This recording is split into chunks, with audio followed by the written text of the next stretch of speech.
Number 2. Set SMART goals for 2026.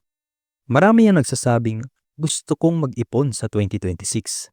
Pero kung tatanungin mo, magkano o kailan mo gustong maabot yan? Kadalasan, wala silang malinaw na sagot. At kaya sa huli, nananatiling pangarap lang ang pag-iipon.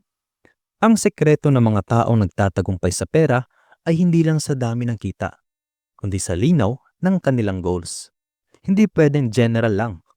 Dapat smart, specific, measurable, achievable, realistic, at time-bounded. Halimbawa, imbes na mag-ipon ako, mas maganda kung ganito.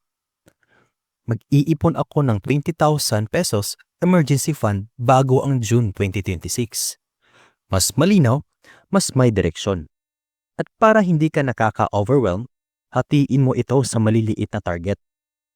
Kung 20,000 pesos ang goal mo, kailangan mo lang magtabi ng 3,333 pesos bawat buwan o 111 pesos bawat araw.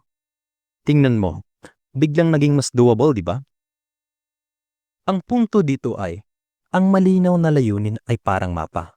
Ito ang magtuturo sa'yo kung saan ka patungo. Kaya bago ka magtanim ng bagong diskarte, siguraduhin alam mo kung ano ang gusto mong anihin. At sa ganitong paraan, bawat gastos mo o bawat ipon ay may direksyon. Hindi basta sabog